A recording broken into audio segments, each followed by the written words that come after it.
চক্ষু বন্ধ, জবান বন্ধ, ঠোঁট বন্ধ, চক্ষু বন্ধ। নবীজি আসলেন, উম্মে ফাজর ছিল দাসী, সে হুসাইনকে এনে আল্লাহর হাবিবের কোলে দিলেন। ইয়া রাসূলুল্লাহ, ইয়া হাবিবাল্লাহ, আপনার মেয়ে ফাতেমার গর্ভ হতে একটা নূরের সন্তান এসেছে। এবার নবীজি তাকিয়ে দেখে হুসাইনের চক্ষু বন্ধ, ঠোঁট বন্ধ। এবার নবীজি বললেন, না না ভাই, চক্ষু মেলে তাকাও, তুমি যা প্রতীক্ষায় ছিলে সে হাজির হয়েছে। সুবহানাল্লাহ। হুসাইন চক্ষু খুলিয়া সর্বপ্রথম নূরে মুজাসসাম আমার নবীজির চেহারা মোবারক দর্শন করেছিলেন। জিহ্বা বের করে দিলেন, ঠোঁটটা ফাঁকা হয়ে গেল। মায়ের বুকে দুধ পান করে নাই, আমার নবীজির জীবন চেটে চেটে লালা পান করলে। এবার নবীজি কোলে লইয়া টপ টপ টপ টপ করে চোখের পানি ছাড়ে, আফসোসের কান্না জুড়ে দিয়েছে।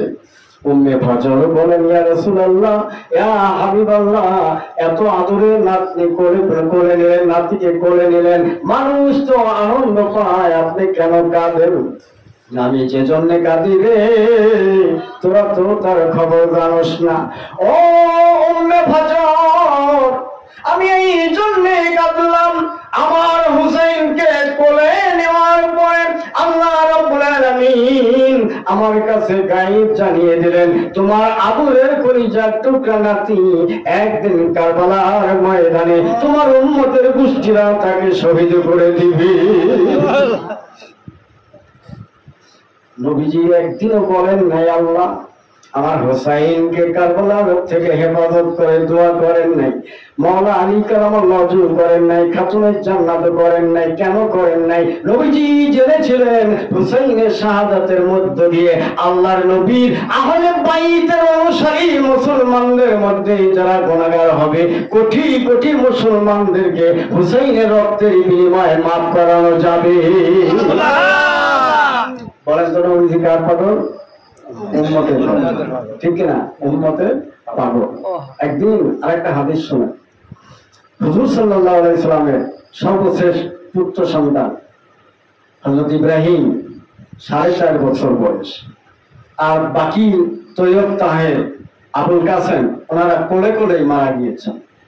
ইব্রাহিমকে কোলে এখানে এনে বসেছে, সঙ্গে সঙ্গে ইমাম হুসাইন রাদিয়াল্লাহু তাআলা এসে হুজুর সাল্লাল্লাহু আলাইহি সাল্লামের আরেক কোলের উপর বসেছে, একটা ছেলে আর একটা নাতি।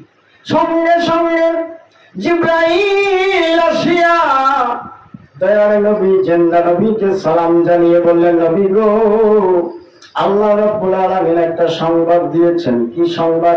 এই দুটো সন্তানকে একসঙ্গে আল্লাহ দুনিয়ায় রাখতে চায় না। সংবাদটা কার? আল্লাহর।